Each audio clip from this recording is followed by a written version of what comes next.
మహాగణాధిపతయే నమః. ఓం గురుభ్యో నమః. ఓం శ్రీమాత్రే నమః. పరమేశ్వర స్వరూపమైనటువంటి జ్యోతిష, వాస్తు మరియు ఇతర అనేకమైనటువంటి శాస్త్రములను మనకు అందించినటువంటి మహర్షులకి నమస్కారం. హయగ్రీవ హయగ్రీవ హయగ్రీవేతి యో వదేత్ తస్య నిస్సరతే వాణి జన్హుకన్యా ప్రవాహవత్. అరుణాం కరుణాతరంగితాక్షీం ధృతపాశాంకుశపుష్పబాణచాపాం అనిమాదిభిరావృతాం మయూకైః అహమిత్యేవ విభావయే భవానీం. శ్రీమాత్రే నమః. ప్రేక్షకులకి ఆ లలితాంబిక అమ్మవారి యొక్క అనుగ్రహం పరిపూర్ణంగా కలగాలని మనస్ఫూర్తిగా కోరుకుంటూ మనం ఈరోజు చెప్పుకోబోయేటువంటిది ఈ వార ఫలితాల్లో ముఖ్యంగా 19వ తేదీ నుంచి 25వ తేదీ వరకు ఉన్నటువంటి గ్రహస్థితి ఏ విధంగా ఉంది అని చెప్పి చూసుకున్నట్లయితే, ముఖ్యంగా ఈ వారం చంద్రుడు కన్యారాశి నుంచి వృశ్చిక రాశి వరకు సంచరిస్తున్నాడు. అదేవిధంగా కన్యారాశిలో కేతువు, మీనరాశిలో రాహు యొక్క సంచారం, శని భగవానుడు మనకి ఇంకొక 11 నెలల వరకు కూడా కుంభరాశిలోనే ఉంటాడు. అదేవిధంగా మేషంలో బుధుడు నీచత్వాన్ని పోయి బుధుడు ఆల్రెడీ మేషంలో సంచరిస్తున్నాడు మనకి. దీంతో పాటు అతి ముఖ్యంగా మనకి రవి వృషభ రాశిలో ఉంటూ శుక్రుణ్ణి గురువుని అస్తంగత్వం చేసుకుని ప్రస్తుతం మౌఢ్యమి సమయం నడుస్తుంది. అయితే ఈ యొక్క గ్రహస్థితిని అనుసరించి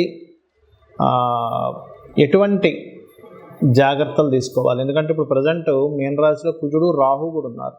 కాబట్టి ఎటువంటి జాగ్రత్తలు తీసుకోవాలి, ఏ విషయాల పట్ల మీరు జాగ్రత్తగా ఉండాలి, అదేవిధంగా ఏ విషయాలు మీకు బాగున్నాయి అనేటువంటి విషయాన్ని మనం ఒక్కొక్క లగ్నరీత్యా, లగ్నం తెలియని వారి రాశిరీత్యా తెలుసుకుందాం.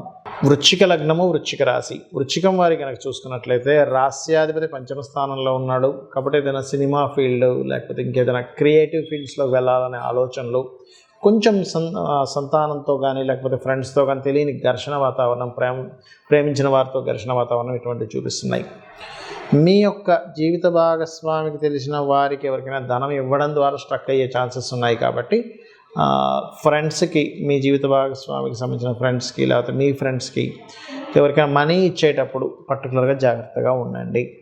స్వయం కృషితో కష్టపడి నా అంతటా నేను ఈ పలానా కారు కొనుక్కున్నాను, వాహనం కొనుక్కున్నాను, మనకి చూస్తూ ఉంటాం, నేను స్వయంగా కొనుక్కున్నానండి ఎవరి సపోర్ట్ లేకున్నాను, ఇటువంటి వాటికి ఈ అర్ధాష్టమి శని బ్రహ్మాండంగా కలిసి వస్తుంది. అలాగే ఇక్కడ ఈ అప్పులు ముఖ్యంగా ఫ్రెండ్స్కి ఇచ్చేటువంటి విషయాల్లో చాలా జాగ్రత్తగా ఉండని చెప్పాను ఆల్రెడీ. అండ్ హోమ్ లోన్స్ కూడా లభిస్తాయి. కాకపోతే ఏంటంటే స్ట్రెస్ఫుల్గా ఎక్కువ ప్రయత్నం చేయాల్సి వస్తూ ఉంటుంది. ఎందుకంటే ఇక్కడ 4లో ఉండేటువంటి శని భగవానుడు తర్వాత రాశిలో కుజరాహువులు ఉన్నారు కాబట్టి. అలాగే ముఖ్యంగా మీ రాశి వారికి మరియు మేషం వారికి పొరపాటును కూడా ఈ వివాహ సంబంధించిన మాట్లాడుకోకపోవడం మంచిది 2 నెలలు కూడా.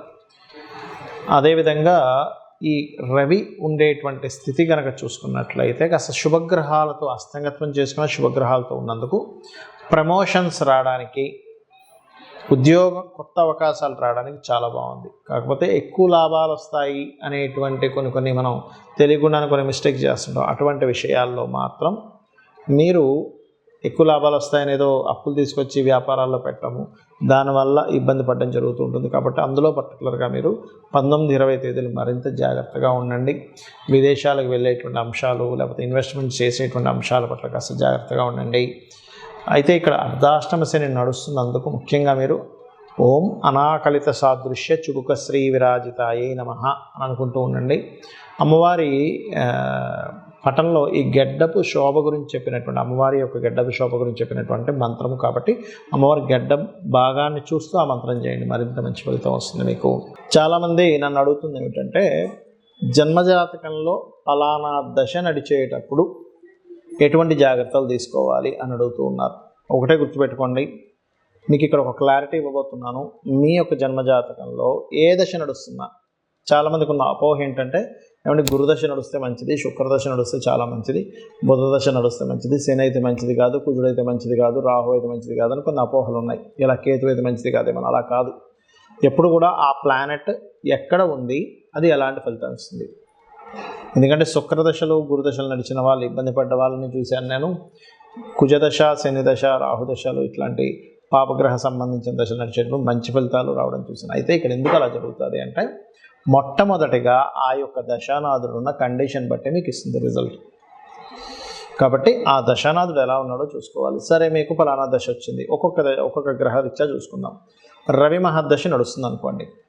రవి మహాదశ నడిచేటప్పుడు మీకు దశానాథులు బాగుంటే రాజకీయ నాయకులు మంచి మంచి వాళ్ళతో మీకు కనెక్టివిటీస్ ఉండడము, పేరు ప్రఖ్యాతలు రావడం, ప్రమోషన్స్ రావడం జరుగుతుంది. అదే బాగాలేదు, ఈ సుపీరియర్స్తోని రాజకీయ నాయకులతోని వీటి వల్ల ఇబ్బంది వస్తుంటుంది. అలాంటప్పుడు మీరు చేయవలసింది ఏమిటంటే సూర్య నమస్కారాలు ఎక్కువగా చేస్తూ ఆదిత్యుడి దగ్గర దీపారాధన చేయండి, సూర్యుడి దగ్గర. అలాగే గోధుమలు ఎక్కువగా దానంగా ఇస్తుండండి. గోధుమలతో చేసిన పదార్థాలు తినకండి, ఇది గుర్తుపెట్టుకోండి. ఎక్కువగా తినకండి, వాటిని ఇస్తూ ఉండండి, దానం ఇస్తుంది. అప్పుడు మీకు దాని ప్రభావం తగ్గుతుంది. అదేవిధంగా చంద్రుడు పాడయ్యాడు మీ జన్మజాతకంలో, చంద్రుడి యొక్క మహాదశ నడుస్తుంది. అప్పుడు మానసిక స్ట్రెస్ ఎక్కువగా ఉంటూ ఉంటుంది. అనవసరమైన ప్రయాణాలు చేస్తూ ఉంటారు. తల్లితోని లేదా అత్తగారితో కూడా గొడవలు వస్తూ ఉంటాయి, లేదా అక్కగారితో కూడా. బాగున్నాడు అనుకోండి, వీళ్ళతోనే సఖ్యత బాగుంటుంది, మనసు ప్రశాంతంగా ఉంటుంది. ఒక జర్నీ చేయడం వల్ల ఒక మంచి ఫలితం వస్తుంది. ఫుడ్ రిలేటెడ్ సంబంధించినటువంటి వ్యాపారాలు చేయడం ద్వారా కూడా కలిసి వస్తుంది చంద్రుడు బాగుంటే కనుక. మరి చంద్రుడు పాడైనప్పుడు మరి ఎటువంటి పరిహారాలు చేయాలంటే బియ్యము దానంగా ఇస్తూ ఉండండి. మరి ఇందాక గోధుమలు చెప్పారు కదండి, ఇప్పుడు అన్నం తినకూడదు అని అడగవచ్చు. అన్నము తినకూడదని కాదు, వీలైనంత మట్టుకు బియ్యం దానంగా ఇస్తూ మీరు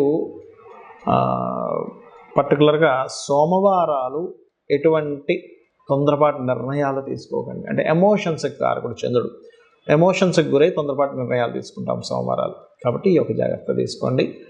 మరియు రాజరాజేశ్వరి అమ్మవారి యొక్క అష్టోత్తరం ఎక్కువగా చదువుతూ ఉండండి.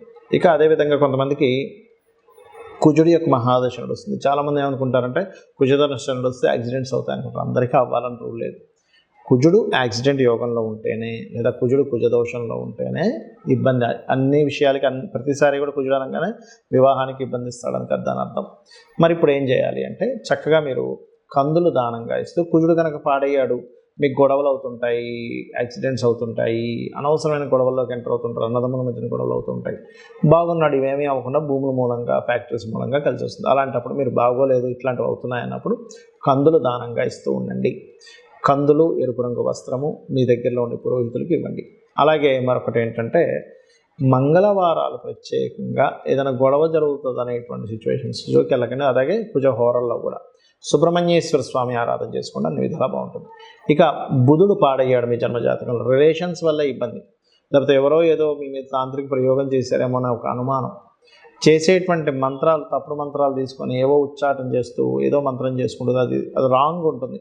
అటువంటి వాటి వల్ల ఇబ్బంది రావడం. అదేవిధంగా వ్యాపారాలు కొంచెం తొందరపడ ఏదో వ్యాపారం చేసి ఇబ్బంది పడడం, లేదా ఎక్కువ అప్పులు చేసి ఇబ్బంది పడడం, ఇట్లాంటిది అసలు ఏది బుధుడు పాడైతే బాగుంటే ఇలాంటివి ఏవీ లేకుండా చక్కగా సర్కిల్లో అంటే మీ యొక్క బంధువర్గంలో మంచి పేరు ప్రఖ్యాతలు రావడం, చేసే వ్యాపారం కలిసి రావడం, ఇవన్నీ ఇస్తుంది. అయితే ఒకవేళ పాడయ్యాడు అనుకోండి, పెసలు ఎక్కువగా తినకండి. గ్రీన్ కలర్ ఇంపార్టెంట్ విషయాలకు వెళ్ళేటప్పుడు గ్రీన్ కలర్ వేసుకోకండి. బుధవారాలు ఇంపార్టెంట్ డెసిషన్స్ తీసుకోకండి. గోవుకి గోంగూర తినిపించండి. విష్ణు సహస్రనామాలు ఎక్కువగా వింటూ ఉండండి. ఇక గురువు పాడయ్యాడు మీ జన్మజాతకంలో, గురు మహర్దశ వచ్చింది లేదా అంతర్దశ వచ్చింది. అప్పుడు ఏమవుతుందంటే రాంగ్ గైడింగ్లోకి వెళ్ళిపోతుంటాడు మనిషి, లేదా కోర్టు కేసెస్ అని, రాంగ్ గైడింగ్ అని, ఇట్లాంటివి జరుగుతూ ఉంటాయి. కొన్ని చేయకూడనటువంటి పనుల్లో కూడా వెళ్ళిపోతుంటాడు తెలియకుండా. అందుకని మీరు ఏం చేస్తారంటే గురు మహర్దశ నడిచేటప్పుడు ప్రత్యేకంగా మీరు గుర్తుపెట్టుకోండి, మీరు శనగలు దానంగా ఇస్తూ ఉండండి. శనగపిండితో చేసిన పదార్థాలు ఎక్కువగా తినకండి కూడా, ఎందుకంటే ఇది ఏమవుతుందంటే అది రోగభావంలోకి తీసుకెళ్తుంది ఆ పర్టికులర్ అంశం వల్ల. బాగున్నాడు, మంచి దేవతా అనుగ్రహం కలగడము, మంచి పుణ్యక్షేత్రాలకు వెళ్ళడము, మంచి మంచి గురువులు లభించడం, ఇట్లాంటివన్నీ జరుగుతూ ఉంటాయి. సో ఇది చేస్తూ దత్తాత్రేయ పారాయణం చేయండి. ఒకవేళ శుక్రుడు పాడయ్యాడు, స్త్రీలతో గొడవలు, ఇది వివాహం మూలంగా ఇబ్బందులు, వివాహం అవ్వకపోవడం, ప్రేమ వ్యవహారాల మూలంగా ఇబ్బంది, ధనపరంగా ఎవరికైనా ఇస్తే ఇబ్బంది, ఇట్లాంటివి అవుతూ ఉంటాయి.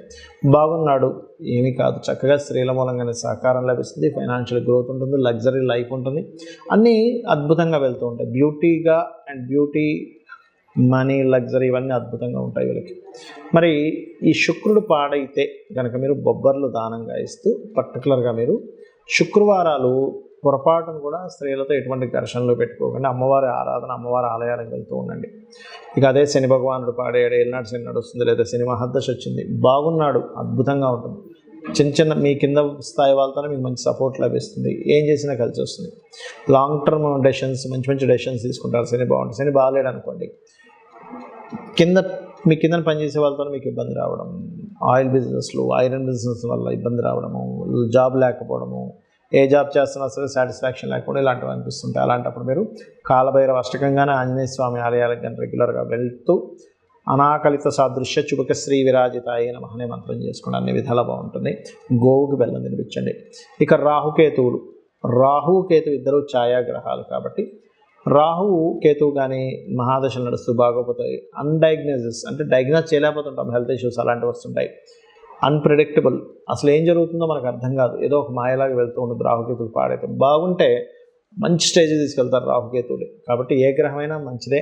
అయితే రాహు మహాదశ నడుస్తున్నప్పుడు దుర్గా ఆరాధన, కేతు మహాదశ నడుస్తున్నప్పుడు గణపతి యొక్క ఆరాధన చేయండి, మీకు అన్ని విధాలా బాగుంటుంది. మినుములు ఉలవలు దానంగా ఇవ్వండి.